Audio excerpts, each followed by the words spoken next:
Good morning, my dear. Tapos ka na katumai? Tapos ka na dumumi? Papasok trabaho na ako. Ha? Trabaho na si mama. Ha?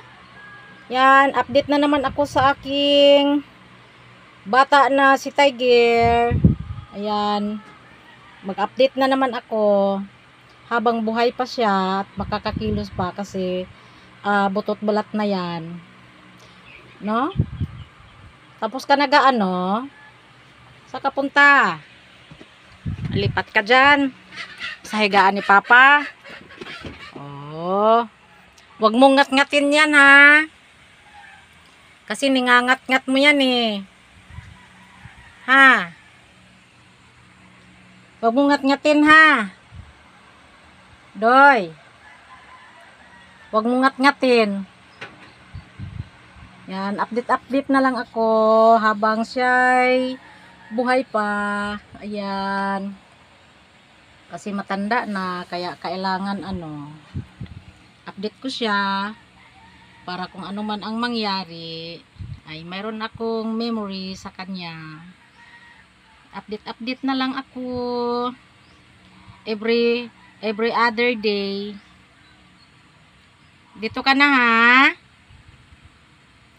Hoy. Shh, huy. Hindi na nakakarinig. Wawa naman yung aking ang aking alaga. Hindi na nakakarinig. Dumumi ka na? Shh, huy. Tapos ka na dumumi. Tatrabaho na si mama. Ha? Tatrabaho na si mama. Ayaw humarap. Ayan, tatrabaho na si mama, ha. Ayaw sa kamera. Oy. Tiger. Tulog lang ikaw din, ha. At bibisitahin na lang kita, ha. Malapit lang naman ako mag-duty, ha. Kasi paghahanap buhay muna si mama para makabili ng ulam ni Tiger. Dinuguan lang naman ang paborito niya nito, no. Dinuguan, spaghetti, inatayan. Ayaw niyang itlog. Nga ba tulog-tulog na daw siya. Mas mabuti na nga ikay matulog bago ako umalis, ha. Kasi pag once na matutulog na ito siya, hindi naman laging nagigising. Gigising lang yan pag pag yung iihi. Kaso wala ako. Wala din kasi ang asawa ko. Kaya ayan, bibisitahin ko na lang. Bakit may luha? Ayan, kitang-kita luha, Iiwanan kasi ni mama, kaya siguro ito'y nagluha. Alam kasi niya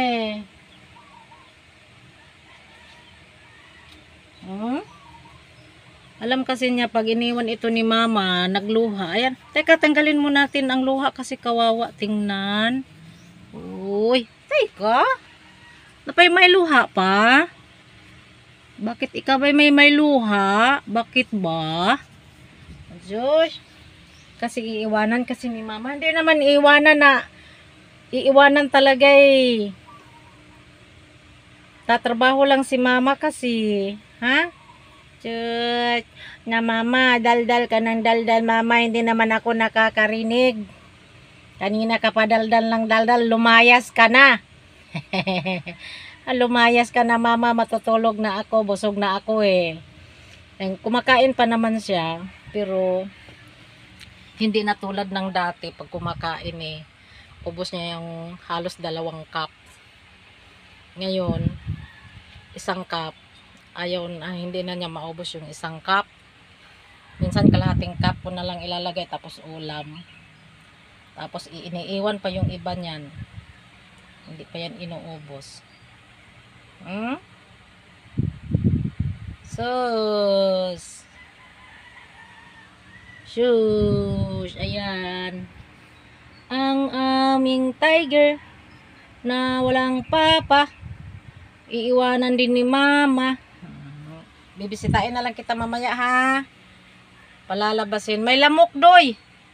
Ayan oh, malaking lamok oh. Ayan, lumipad na. May lamok din kahit may electric fan. Hindi ko yan papatayin yung electric fan ha. Steady ko lang yan mamaya. Steady ko pa yan ha. Para naman hindi lalamukin ang aming tiger. Minsan yan iihi na. Yan, umiihi na yan minsan sa kanyang higaan, kaya dinodubli ko na yung sapin dyan. Dinodubli ko na lang. Para pag gusto niyang lumipat dito, pwede rin siya. Meron naman siyang unan. Ayan ang unan niya. Kasi mag-uunan din yan eh. Yan. No. Update na lang si mama. Yung tulog niya, yung kamay niya talagang nakadipa yan. Dati hindi yan ganyan. No. Steady natin yung tikpan ha. Steady natin yung electric pan niya. Parang yung sayo lang talaga nakatutok. Ayan. Ayan.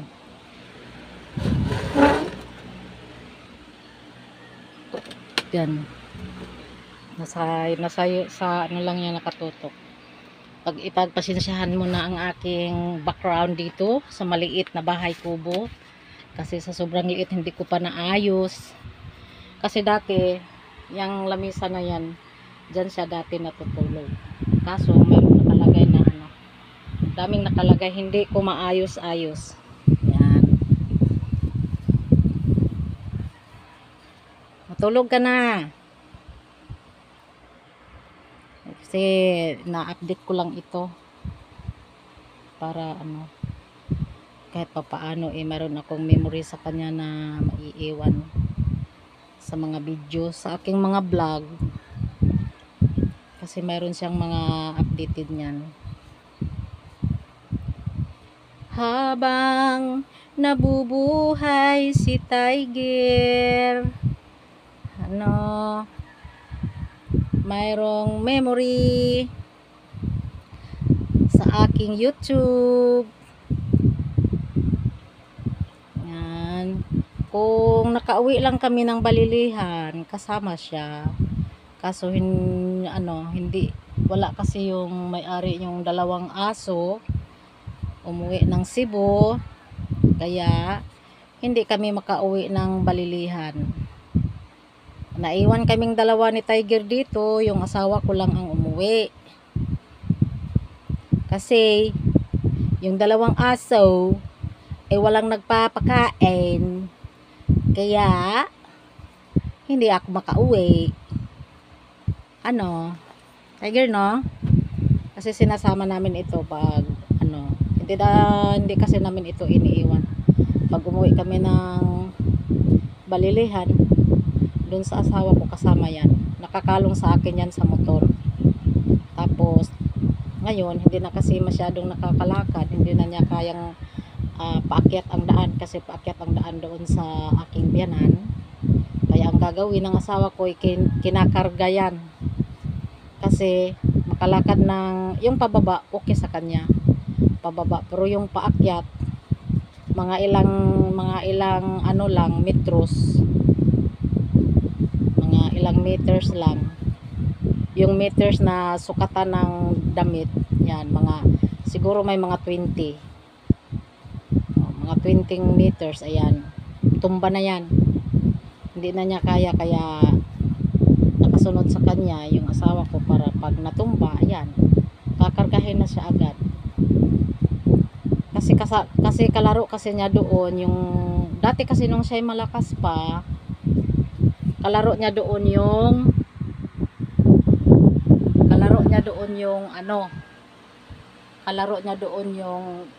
malalaking aso din, dalawa. Kasi galing dito sa Tagbilaran yung isa, kaya kilalang kilala niya. Yan, pagdating nung siya'y malakas pa, pagdating doon, laro yan sila kaagad. Yan. Naglalaro yan sila kaagad. Habulan, nagkakagatan, nagkilitian, kinukutuan, parang ganun.